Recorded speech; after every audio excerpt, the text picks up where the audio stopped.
The smell of wood smoke fills the air with a scent that sets Roderick humming to himself as he gets his motorboat ready.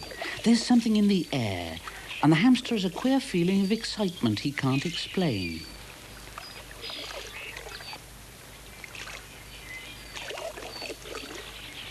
Roddy, why do I feel like running? Well, it's something to do with the weather, my friend. It happens every year about this time. The hamster listens very attentively as Roderick tries to explain the change in the seasons to him, but he still wants to know why he feels as he feels. Roderick can't answer him. In fact, he'd often wondered the same thing himself.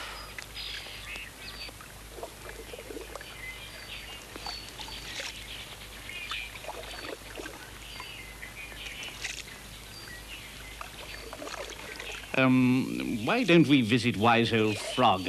If anyone can give us an answer, he can. Roderick pretends not to notice what a mess Hammy's made. And then, almost before another leaf touches the water, they're on their way.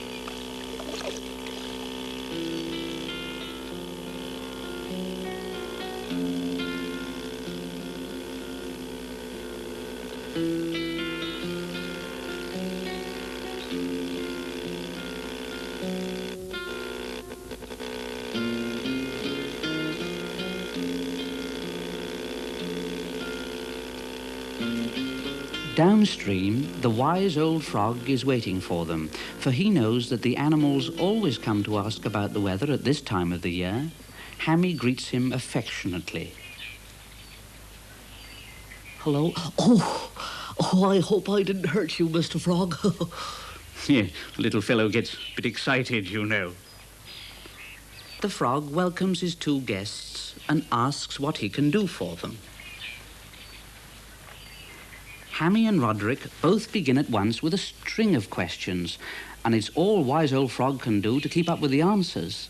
But, Mr. Frog, why is it I feel like running? That's easily explained.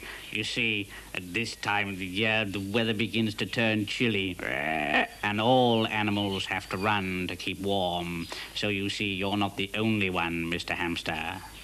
Hammy thinks that this is a wonderful explanation and asks Roderick if they might go for a walk through the woods and perhaps see some of the other animals running. Yeah. Kind regards to all.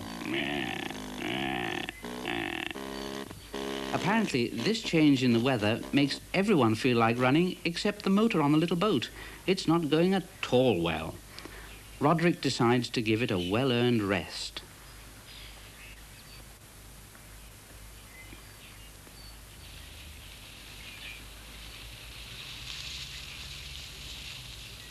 The rat shakes himself from his daydream and leaps ashore to follow his friend. But Hammy skips through the woods as only a hamster can skip.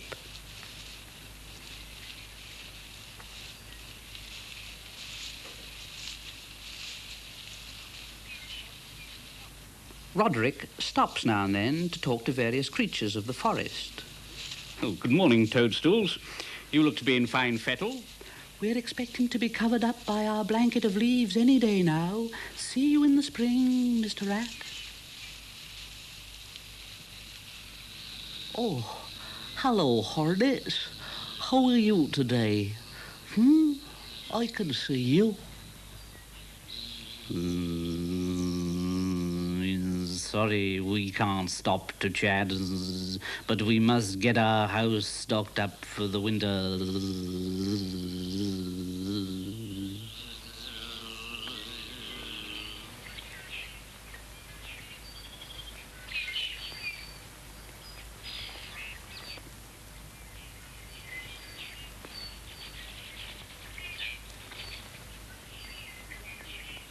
The dandelions sing out an invitation for the hamster to fly away with them.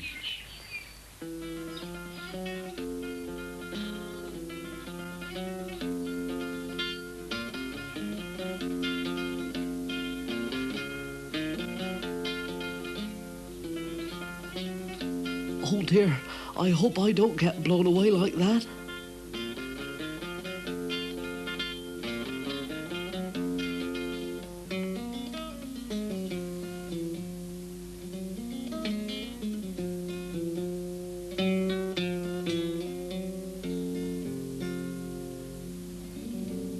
Well, it seems as if the wise old frog is right again. Everyone in the forest is running. Hammy doesn't know why the leaves are falling from the trees, but thinks it best not to ask and just try not to step on too many, lest he hurt them. Mr. Spider is busy wrapping up his web for the season, but pauses long enough to say hello and to wish Hammy well for the winter.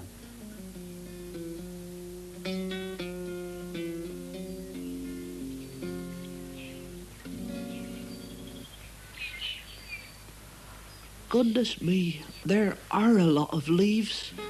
Oh dear, there's one that's lost. Poor thing.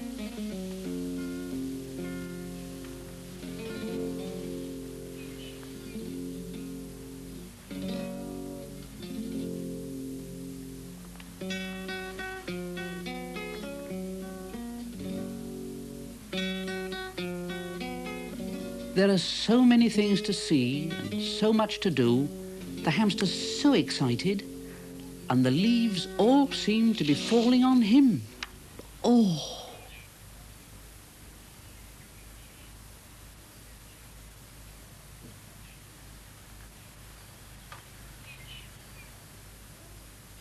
Help, bloody, help, help. Help, help. What's all the fuss about, Jumping grasshoppers, a pile of moving leaves. What next? Help. Oh. I say, Hammy, really. Oh, what a commotion. And Hammy, sorry to have caused such a disturbance, crawls back under the leaves.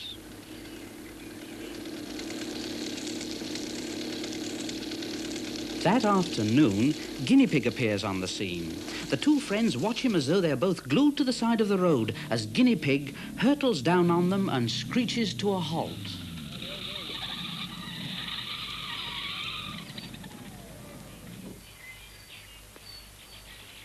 Well, fellows, you've wandered a little far from home, haven't you, Well, yes, we have. Well, yes, we have. And the animals greet each other and exchange views on the state of the weather and its suitability for such activities as walking through the woods. Then the guinea pig suggests that perhaps he could give them a ride back home in his car. Hammy accepts immediately, but Roddy hesitates. Oh, what a fuss again. Now, what's the matter? I don't know. Some people... look, old man, can I have a private word with you? Do you mind? Oh, dear.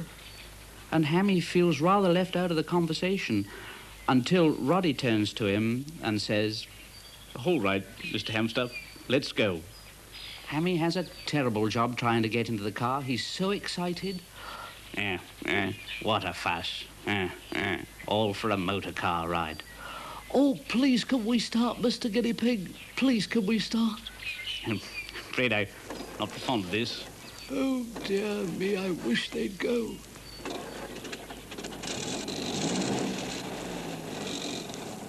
And away they go.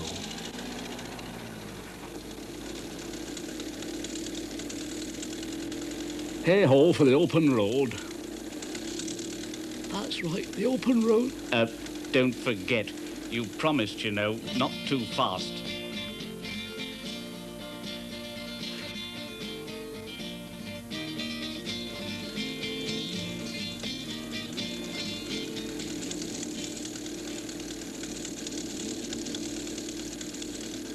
The hamster's having the time of his life.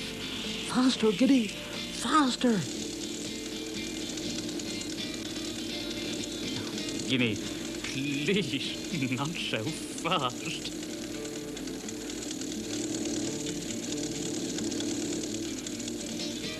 Whee!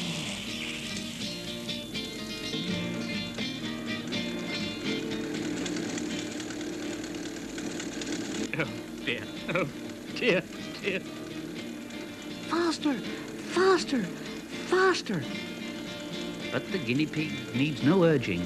He's filled with the excitement of the chase, and he drives like a guinea pig possessed.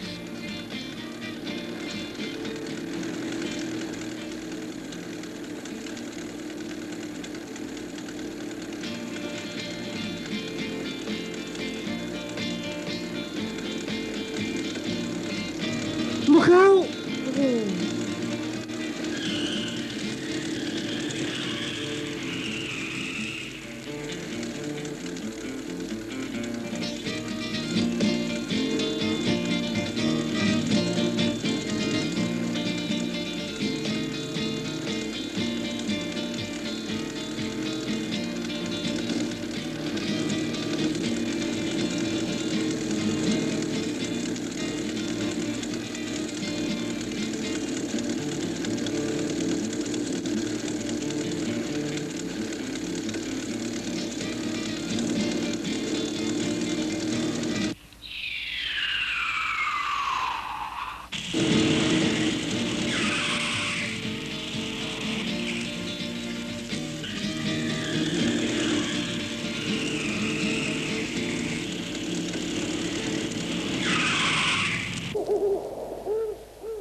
Now, that's what I call a good run. Well, it affects us all in different ways, my friend. Oh, isn't it a wonderful time of the year?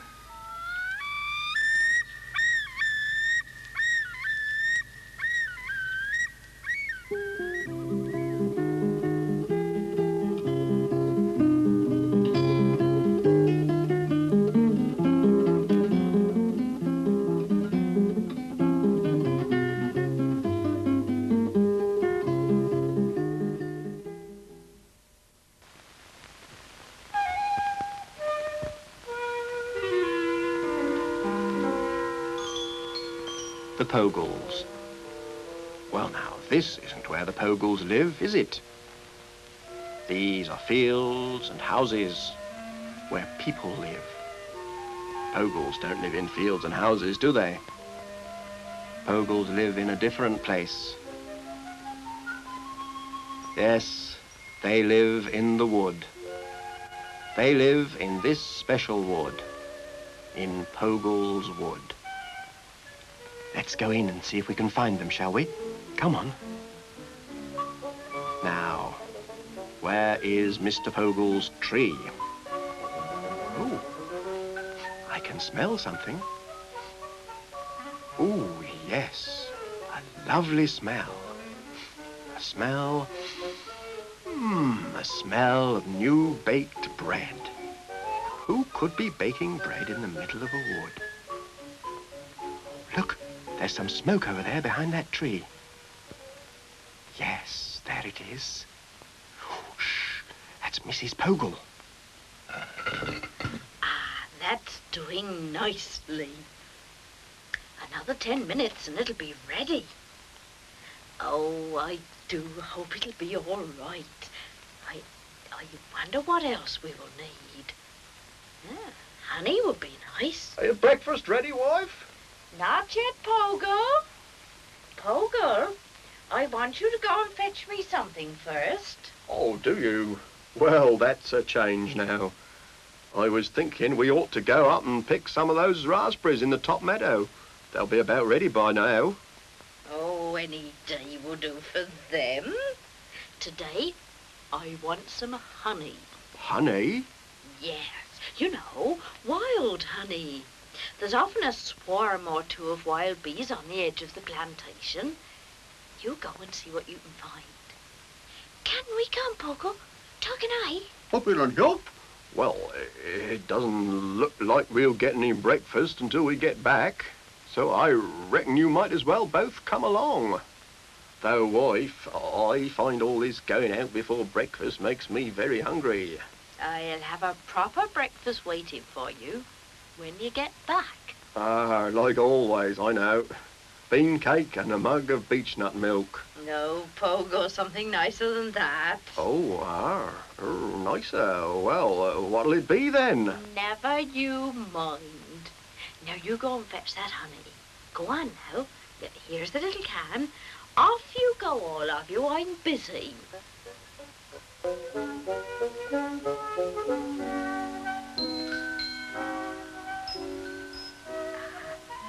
I've got a surprise for when they come back. Oh, they'll be real pleased. I'll set the table out here in the garden.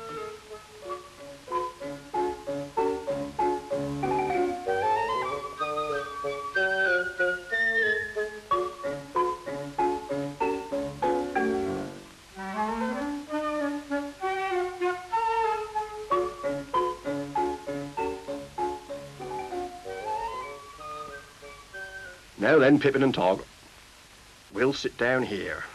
Now you sit down while I tell you about bees and I'll tell you about honey. Now honeybees are collectors. They fly around until they find a flower they like the smell of. And then they land on the flower and crawl into it.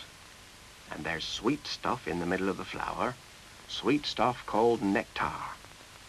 Now the bees collect this and fly away with it to their hive where it is stored as honey. What is a hive? A hive is a bee's house. Like our house? Well, yes, a bit like our house. Wild bees make their hives in hollow trees, but, they aren't the same really, not inside. Well, for one thing, there's thousands and thousands of bees in each hive, and they're all busy all the time. They're collecting honey and fetching it back and storing it and looking after the young bees and that. If we find some wild bees, I'll show you the hive. But the first thing we must do is to find a bee, any bee, and then we have to watch it. And when it's collected enough nectar, it'll fly away back to its hive, and we'll have to follow it. Oh, look at that, boy. Where? Yeah. Oh, yes. Yes, look. You see? It's climbing into the flower. You have got good eyes, Tog. Now watch it very carefully. Oh, look, there you go. Quick, then, after it, Tog. Look, Don't lose sight of it. Look.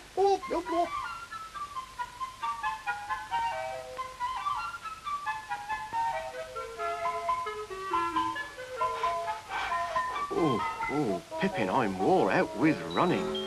Can you see Tog anywhere? Oh, look, Dad. Oh. He's seen it. It flew over there. Oh, well, you run on, Pippin. I'll catch you up. Coming, Tog. Coming.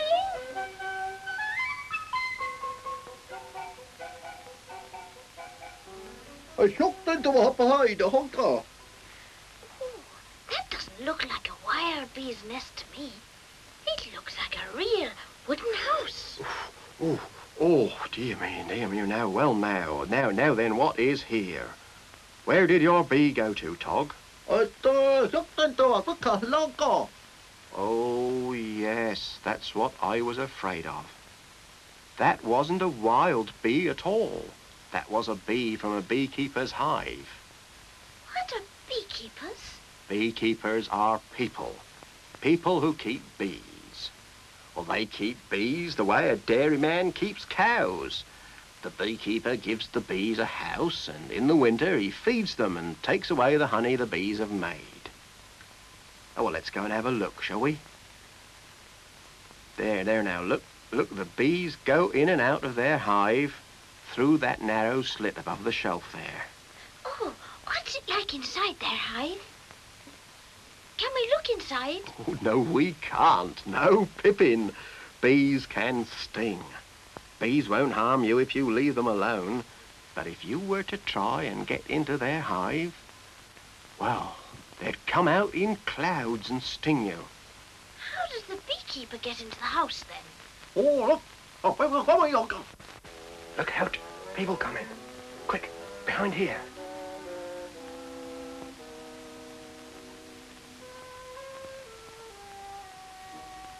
What a funny-looking man. What's he wearing? Oh, that's his hat and his veil and his gloves. He does wear those to stop the bees stinging him. That's a smoke puffer. That puffs smoke down onto the bees so they won't fly up and sting him. I don't know what it does. There, look. See them all them bees crawling about. And now he's going to lift out a comb. There, it's all covered with bees. And I dare say he'll take that comb indoors and get the honey out of it. And the bees will fly back into their hive, I suppose. He's going to cover it up again now. I'll tell you what, let us go down the honey shed. See if we can find a honeycomb. Come on.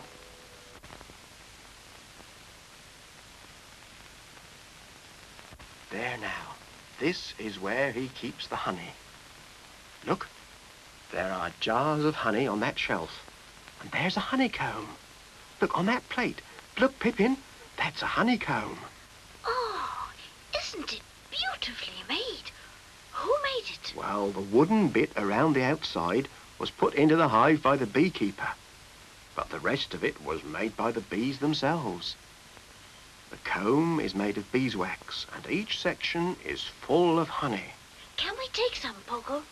Well, I don't know. Oh, I don't think we can, really. This isn't wild honey. This honey belongs to the beekeeper, like the milk belonged to the dairyman. It would be stealing if we took any of it without paying for it. What do people do when they pay for things? Oh, well, they pay for things with money. Yes, you know, Tog, money. Little round bits of metal. People carry them about to buy things with. You know what money is, don't you, Pippin? Yes, I know, but I've never seen any. Oh, look at the ball. Oh, he's run off somewhere. Oh, Tog, you mustn't run away like that. Oh, I wonder what he's up to.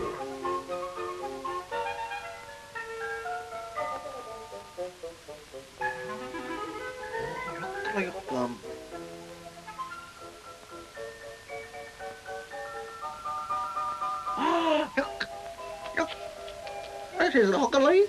It is. Definitely, this is money. That is a sixpence. Look, Pippin, a real sixpence. Can we buy some honey with it, Pogo? Well, I expect so. Tog, now, you tell me, where exactly did you find this sixpence? Oh, in the under the block. In the duck behind the snippety and look at all the empty cards. Are you sure? Now, Tog, are you quite sure nobody lives there now? Oh, look at all. Well, good, that's all right then. We can have it. I suppose it must have been lost years ago, and nobody's lived in that cottage for 10 years or more. Now, what shall I fill the can from? This bowl here has got honey in it. Pippin, come around the other side of the bowl and spoon some honey into the can for me. That's right. Now, leave the sixpence on the corner of the shelf, Tog. Good, that's right.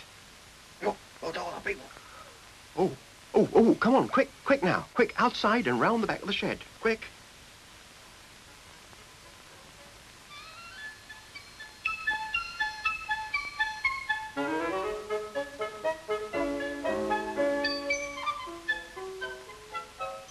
There now. I'll bet he's wondering where that sixpence came from. Let's go home now. We've got our honey, and now Pogle wants his breakfast. Off we go.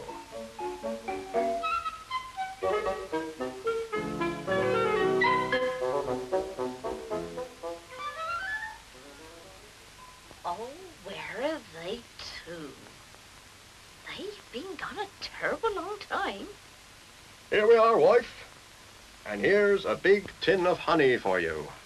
Real honey from the beekeeper's honeycombs. Read the honey. Well, the pick of the cocoa. And what's this here, wife? Butter! Yes, that's butter I made from the cream off the cow's milk you brought. And everybody, look. Ooh. Bread. Real bread made of wheat flour from the wheat you brought me. Oh, wife, you're clever. Oh, you're real clever. You're the best wife a Pogle ever had. You make bread. And butter. Oh, look alike. There's nothing so nice for Pogles or mice as bread and butter and honey. As bread and butter, as bread and butter, as bread and butter and honey. Old Mrs. Pogle's a clever old Pogle, she doesn't have any money. But Pogles have ever been ever so clever at bread and butter and honey. Bread and butter and honey. There's nothing so nice for Pogles and mice as bread and butter and honey. As bread and butter, as bread and butter, as bread and butter and honey. Anything sweet is a pleasure to eat, whether it's wet or sunny. But ices and spices aren't nearly as nice as some bread and butter and honey. Bread and butter and honey. There's nothing so nice for Pogles and mice as bread and butter and honey. As bread and butter, as bread and butter, as bread and butter and honey. You lot give over. I thought you were all hungry. We're hungry, all right, wife.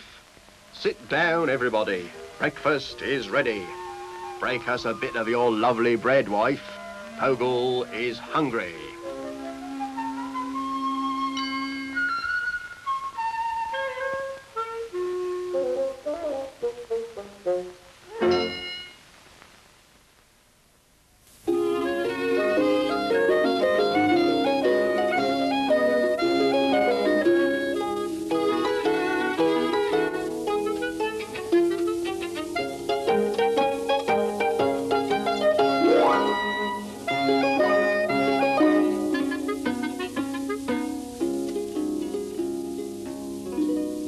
Parsley is a herb.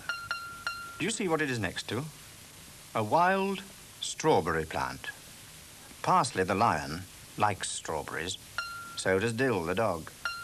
And Sage the owl. I'm not too sure about Bayleaf. He's probably too busy with other things, like Constable Knapweed. Constable Knapweed has to keep law and order in the herb garden. He hasn't got time to eat strawberries. Sir Basil and Lady Rosemary have a very fine bed of strawberry plants. In fact, the annual strawberry picking is quite an event. Lady Rosemary keeps all the old boxes that were used for Christmas presents, and they usually manage to fill them all. We'll go inside and watch, if you like. I'll just say the magic word, herbidaceous. There's no one about. Well, I expect they're all busy. There they are. Sir Basil, Lady Rosemary, and Bayleaf. Working away. It's hard work picking strawberries. Makes your back ache. I am Sir Basil, the king of the herbs. Today, I'm really in trouble. This strawberry picking is very hard work, and it hurts when I have to bend double. I don't think we've ever been in this part of the herb garden before. There's a pile of drain pipes. They've been there for as long as anyone can remember. In fact, no one knows why they were put there in the first place. And there's Bayleaf's barrow, piled high with Lady Rosemary's old Christmas boxes, full of strawberries. They have been busy. There can't be many left to pick now. My name is Lady Rosemary, working here so busily. My fingers nimble and so quick are useful when there's fruit to pick. Oh, I think we've nearly come to the end, Bayleaf. I reckon you're right, ma'am. I reckon we shall have a fair old load on the barrow now. Thank goodness for that. Now, perhaps I can get on with me fishing. Not today, Basil. We have to sort them all out first. Some for eating, some for jam. You can take them away, Bayleaf. Right, ma'am. I'm Bayleaf, I'm the gardener. I've done a lot today. Now I must start to tidy up and put these things away. Ah, here. Where's me barrow? Someone's stolen me barrow. Come along, Bayleaf. I know you've had a busy day, but we haven't finished yet. 'Tis me barrow, ma'am. It's been stolen. What's that? Did you say stolen? Well, it were there not 2 minutes ago. Now it be gone. So it must have been stolen. Barrows don't just disappear into thin air. Unless what, Bayleaf? Unless it were the phantom strawberry picker. Nonsense, Bayleaf. Ghosts don't eat strawberries. Constable Knapweed. Constable Knapweed. Well, 'tain't the first time strawberries have been missing. There's a difference between 1 or 2 strawberries being missing, Bayleaf, and a whole barrow load. Constable Knapweed.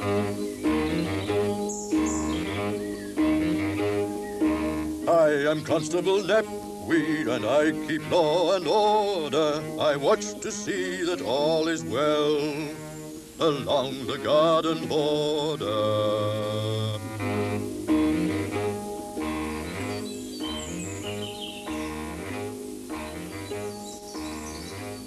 Did you call, ma'am? Ah, there you are, Knapweed. What be the trouble? Someone been disturbing the peace? Has that old owl known as Sage been hooting again during the hours of daylight? Knapweed, all our strawberries have disappeared. Oh, that be a very serious matter. Very serious indeed. I wouldn't mind so much if we hadn't spent all afternoon picking them. They were in my barrow and all. It was standing right here. Now it ain't. I shall have to examine the ground for clues.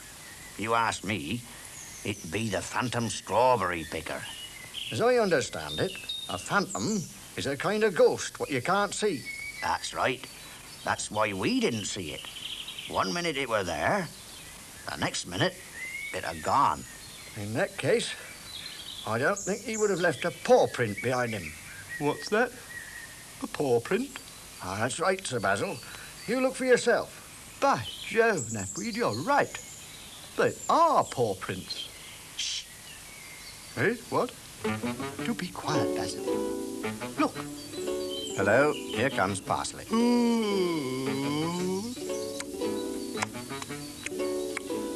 I expect he's been having his afternoon nap. He likes a nap in the afternoon. Or after meals. After meals? I say, Parsley, you wouldn't... I mean, you haven't, have you? Parsley, come here at once. Parsley, have you been eating the strawberries? But you like strawberries. Likes strawberries. And was last seen licking lips. I'd like to take your paw prints now, young lion. Place it down here, please.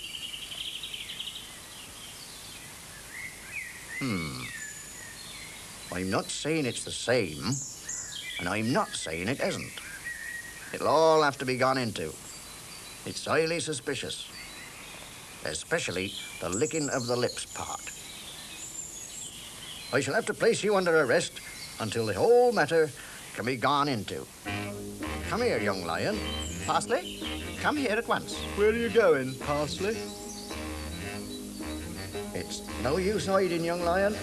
You'll only make matters worse for yourself. There he is, looking out of the other pipe. I'll teach you to play tricks on me, young lion. Just you wait. Bless my soul, he's back again. Basil, cut off his retreat. These sort of goings-on won't do you any good, young fella, me lion. Just you wait until I get it all down in my notebook. There he be. I say, steady on. It's all the fault of that young lion.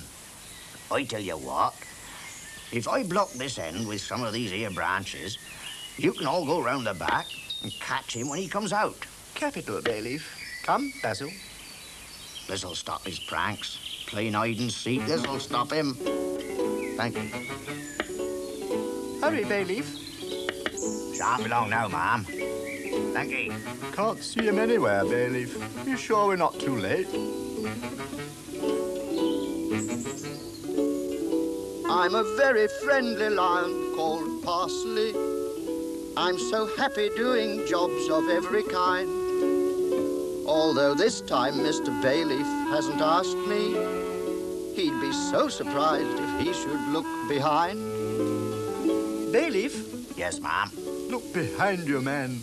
Why, it is old Parsley. Parsley, come back, you young varmint. I'll have your tail off, I will. I'll have your mane as a duster. Here, have you seen that there Parsley go by? Sitting there stuffing yourselves when there's work to be done. You'll make yourself sick, you will, eating all them strawberries. Here, where did you get them from? Dill, Sage, what are you up to? Upon my soul. Do you mean to say it wasn't Parsley after all? Dill, Sage, what's the meaning of this? Just you wait until Constable Knapweed hears about it. You'll be in serious trouble. Ah, once he gets your names down in his notebook.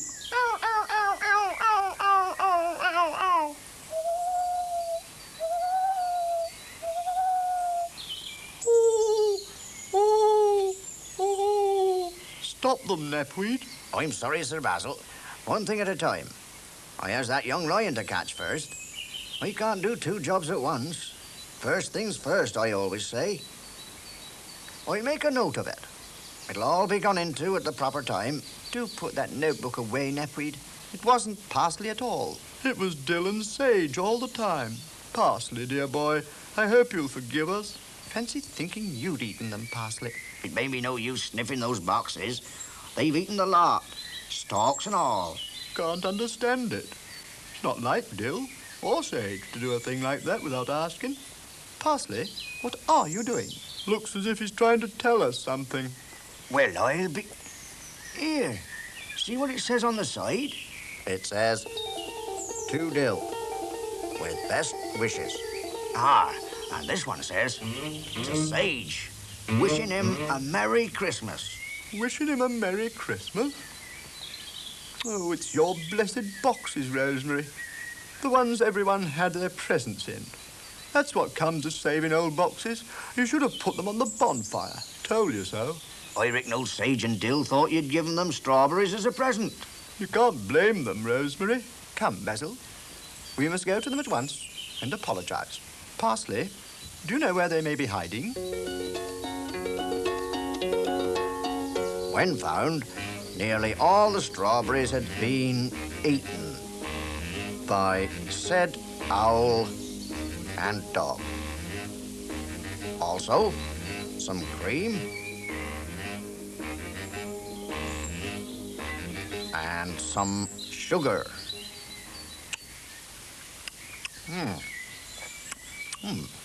Very, very tasty. I may have to keep these remains, Mr. Bayleaf, for evidence. Ah, there you are, Dill. It's all right. We aren't cross with you. You can come out now. Come on, boy. I say, are you all right? Don't say you're stuck. All right, then. You stay there. I'll see if I can find you another strawberry as a reward. I'm Dill the dog. I'm a dog called Dill. I'm afraid that I've been greedy. I'm feeling rather seedy. Oh, dear. How about Sage? Sage, where are you? Would you like a strawberry, Sage?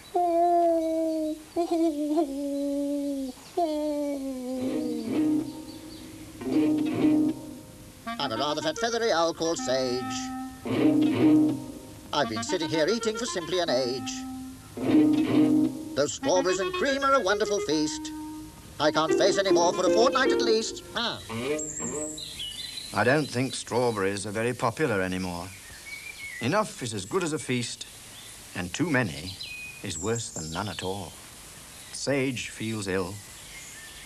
Dill is stuck in the pipe. Mind you, I expect he'll get out in time. Especially if he goes without his bones for a day or two.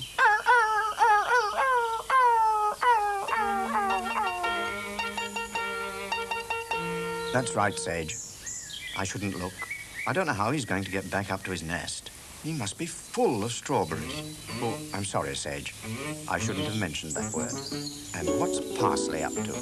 I wonder if he's seen a box with his name on. I thought so. 3 boxes? Lions must do very well at Christmas. I think we'd better go. I can see you're going to be busy. Goodbye, Parsley. Don't eat too many and get stuck in the pipe, like Dill.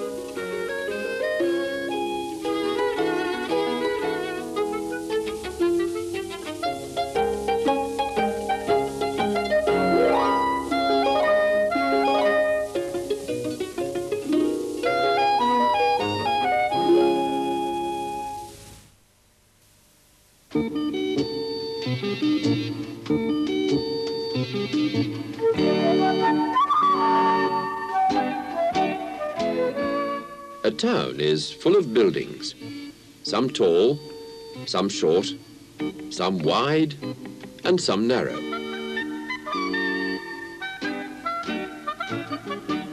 The buildings are flats and houses, and factories and shops. They're built in streets. The streets have cars and buses and lorries driving along them.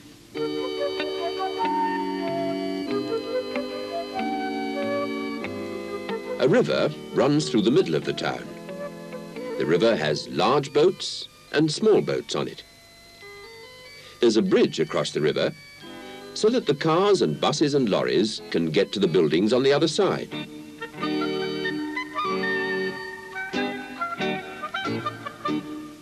The cars and buses and the streets are full of people.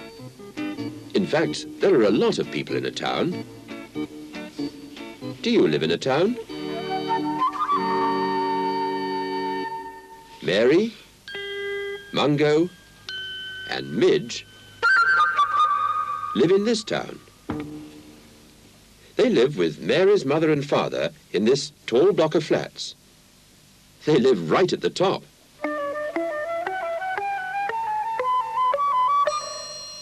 There are 8 flats built on top of each other. Mary, Mungo, and Midge live in the flat with the flowers growing in the window box. There's Mary. There's Mungo. And there's Midge. Mary, Mungo, and Midge have a large sunny room to play in, a room full of games and toys and picture books. Mary's always very busy. She's always got something she wants to do. At the moment, she's seeing how high she can build her bricks. Mungo is helping her. Mungo is a wise old dog, so old and wise he can usually help Mary with whatever she's doing. Today, he's pushing the bricks over to her. He's got a very good flat nose, just made for pushing bricks. And where's Midge? There's a picture of him on the wall, but he's always very difficult to find because he's so small, and he runs from place to place very quickly. He's very inquisitive. That means he's always trying to find out things. Can you see him? I can't. He's not on the table and he's not on the chair. He's not in the toy cupboard. There he is, in that lorry. Midge is very fond of music. He's even learned to play his own tune on the flute. Listen.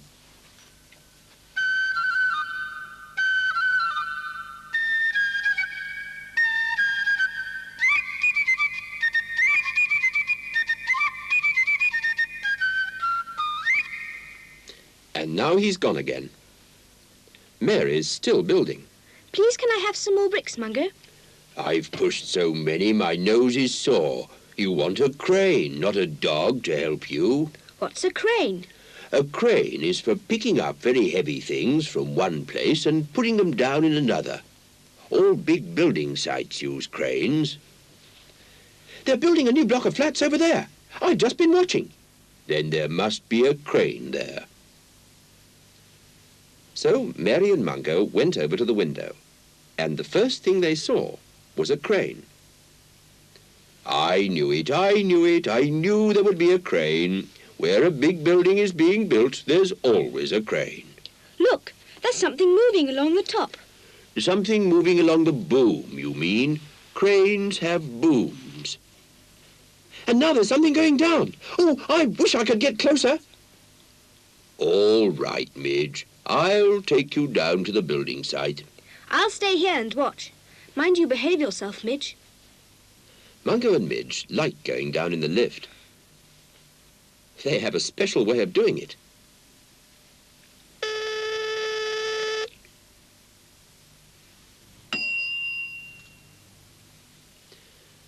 Goodbye, boys. Be good.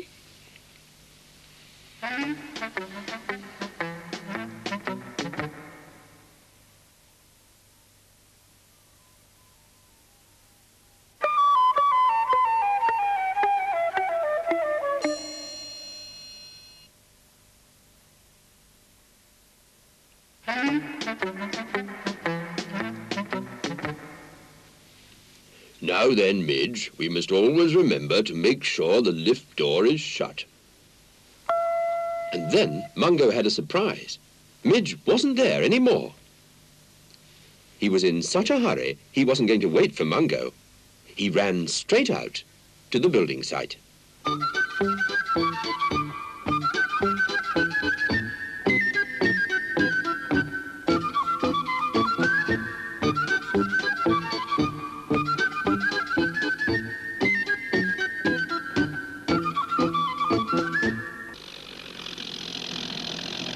The building site was full of strange things. Machines for pushing earth away, and machines for mixing up cement and sand to make concrete.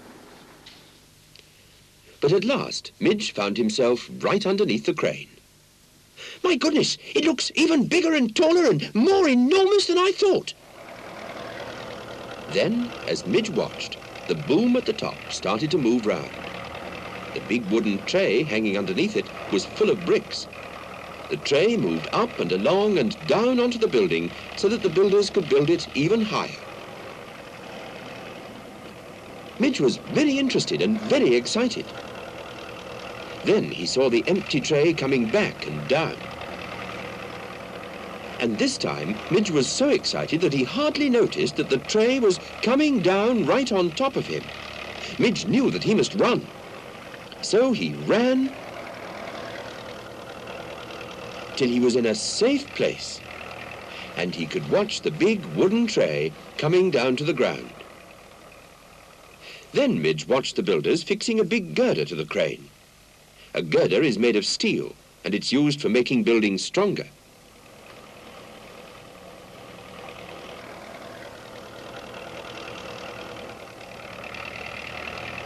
And he watched another empty tray coming down. At last, a hooter hooted,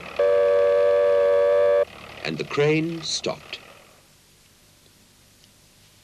The crane driver climbed out of the cabin of the crane. Midge climbed onto the top of a bucket and watched the crane driver and the other builders having a cup of tea. I thought the hooter would never go. It really has been a long morning.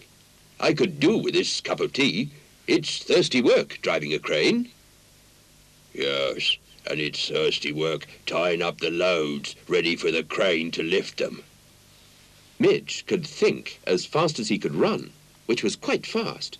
He thought to himself, while they're having their tea, I'll pop up and have a look at the crane driver's cabin. After all, if he drives the crane from there, it must be very interesting. So Midge ran along as fast as he could and set off up the crane.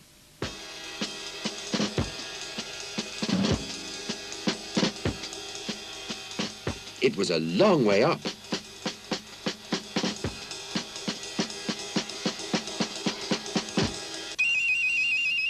And it looked a very long way down. But he got there in the end. In fact, if you look carefully, you can just see him running up into the driver's cabin. And inside the cabin were switches and levers and buttons and levers and switches.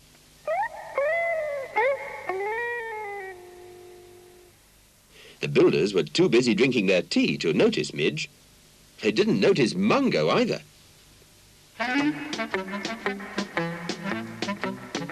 All this time, Mungo had been looking for Midge.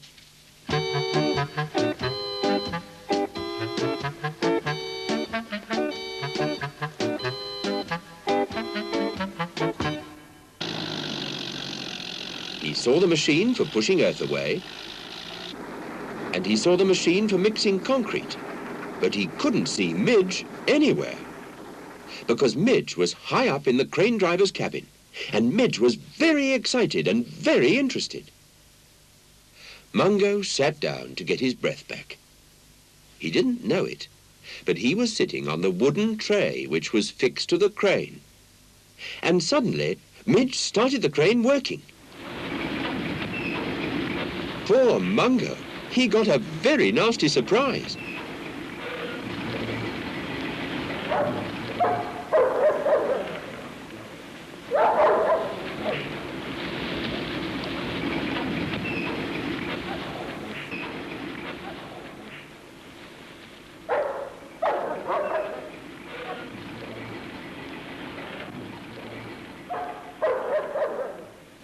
Then Midge looked out of the window of the cabin.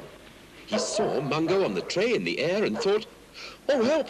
I must get Mungo down to the ground before the builders think he's something to be built into the building." But the builders had seen what was happening. "Who's that working my crane?" "There's a dog going up and down on it." "I'll soon stop that." But Midge was already trying to get Mungo back to the ground again.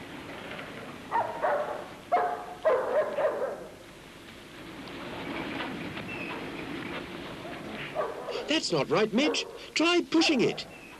"Yes, that's better." At last, Midge pushed the right lever the right way, and the crane took Mungo safely down to the ground again. By this time, the crane driver was nearly back in his cabin. He didn't see Midge coming down.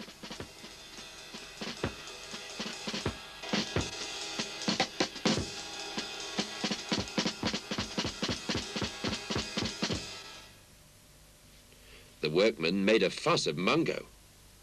"Poor dog, you must have been frightened."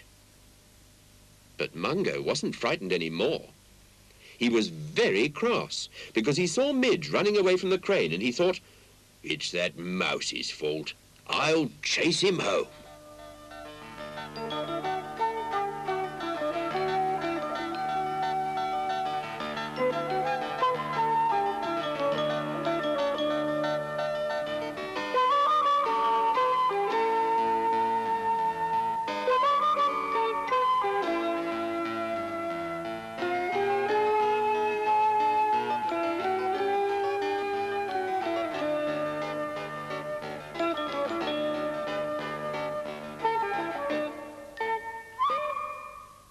Midge got back to the block of flats first. Mungo was close behind him. Midge ran up the stairs.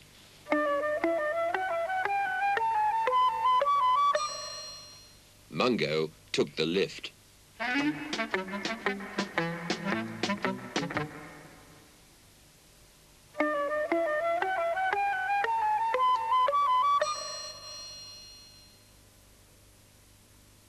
They met on the landing.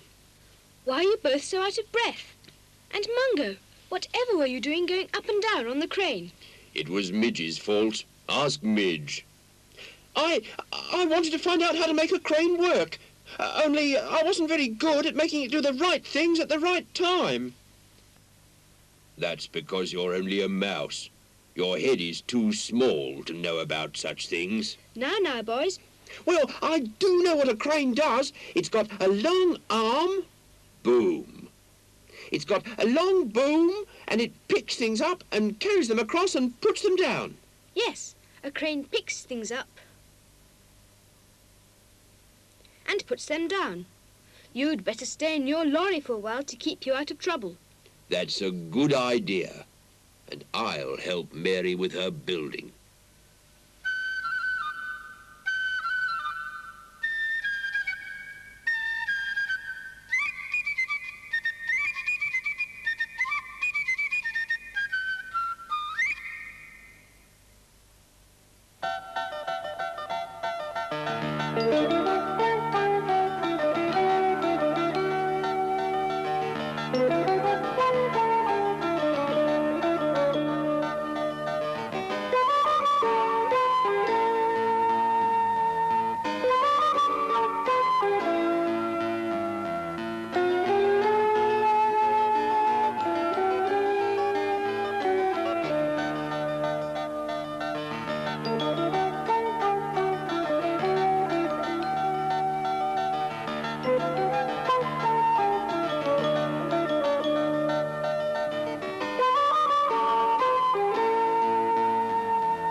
Barnaby the Bear has joined a circus, which is travelling to this town.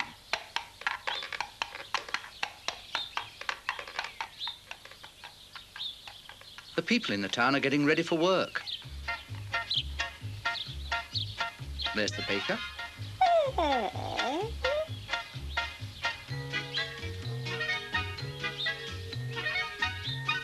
And that's the butcher.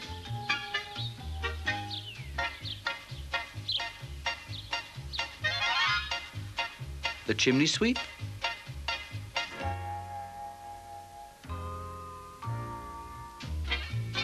And here's the mayor and the policeman.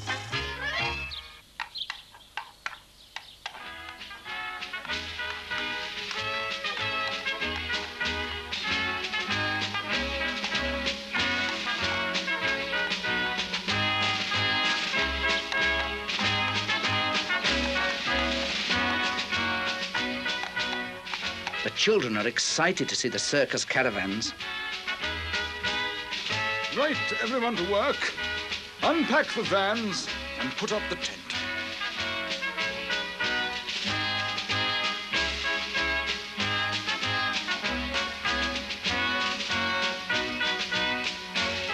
The policeman is not pleased.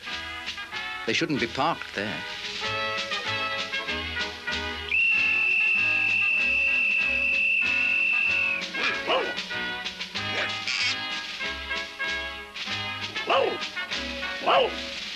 And now the dog has made him cross.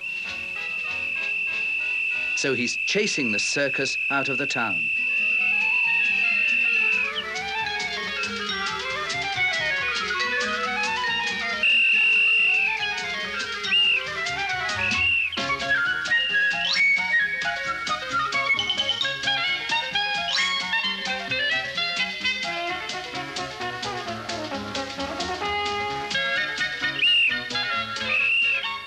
But Barnaby tricks him.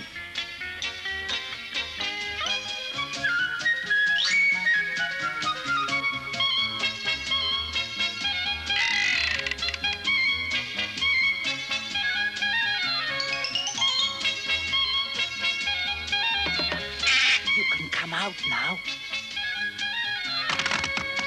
He's brought Mr. Pimaloo to the town hall to ask the mayor whether the circus can stay.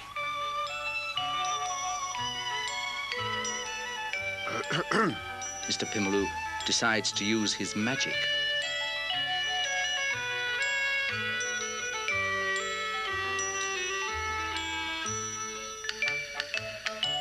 The mayor can hardly believe his eyes.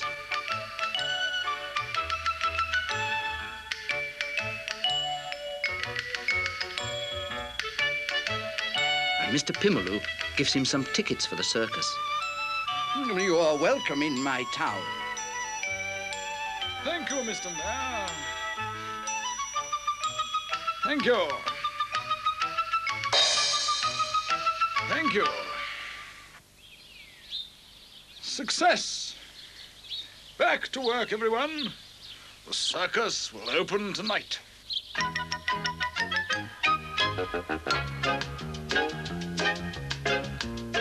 After putting the big tent up, they stick posters on the walls to tell the people that the circus is in town. And that night, the crowds gather by the big tent. Mrs. Pimaloo sells the tickets. The cats show the people to their seats. And the circus begins. Ladies and gentlemen, welcome to the Pimaloo Circus. For your delight this evening, our first act, the monkeys, Ricky and Dicky.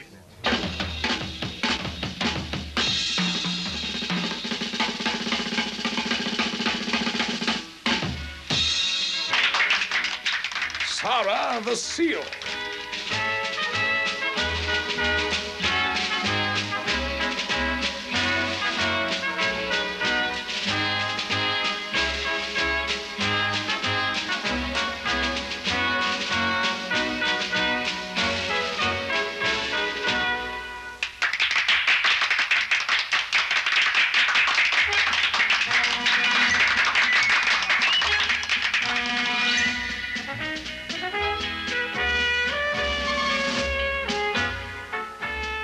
Barnaby is watching excitedly from behind the curtain.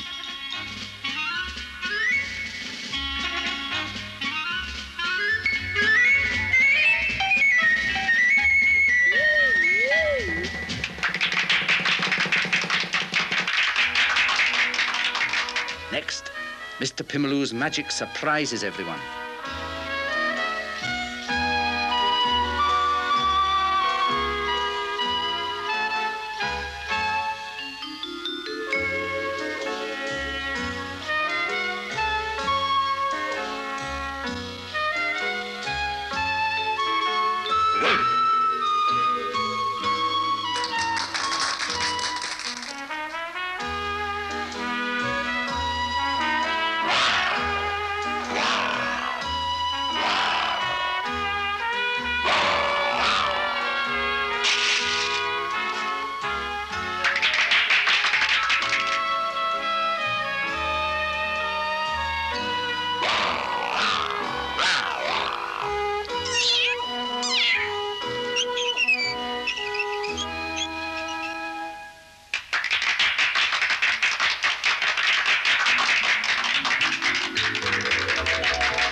Mrs. Pimaloo is next.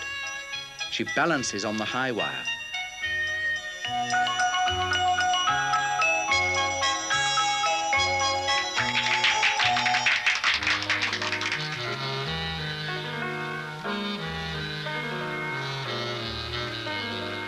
Soon it will be Barnaby's turn, so he practices his song. Barnaby the bear's my name, never call me Jack or James, I will sing my way to fame. Barnaby the bear's my name, birds taught me to sing when they took me to their king.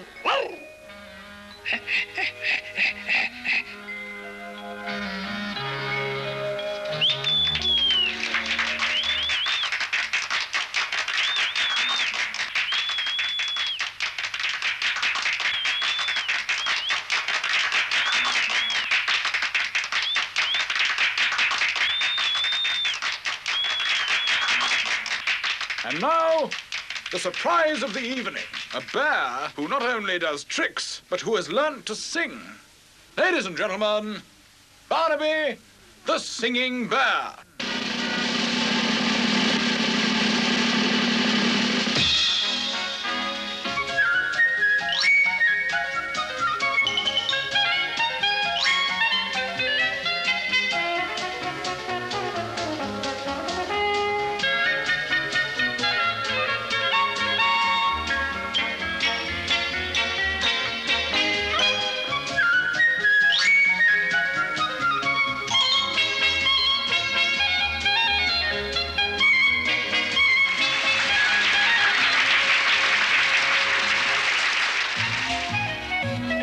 Barnaby the bear's my name, never call me Jack or James, I will sing my way to fame. Barnaby the bear's my name, birds taught me to sing when they took me to their king. First I had to fly in the sky so high, so high, so high, so high, so high. So if you want to sing this way, think of what you'd like to say. Add a tune and you will see just how easy it can be. Treacle pudding, fish and chips, fizzy drinks and licorice, flowers, rivers, sand and sea, snowflakes and the stars are free. La la la la la, la la la la la la la, la la la la la, la la la la la la la la la la la la la. So Barnaby the bear's my name, never call me Jack or James, I will sing my way to fame. Barnaby the bear's my name.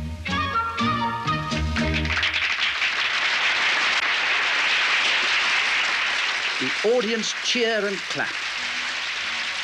Barnaby is a great success.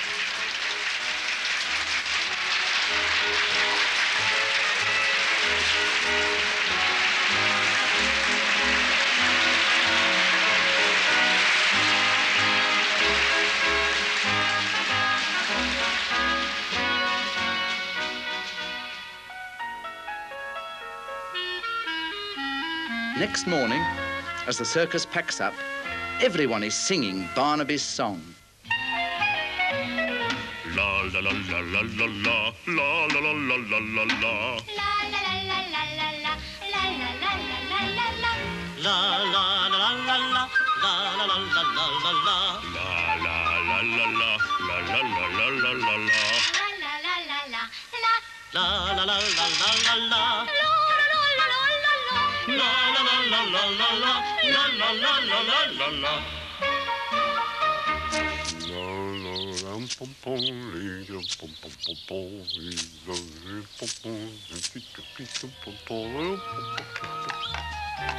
As the circus leaves town, Barnaby waves goodbye to the children.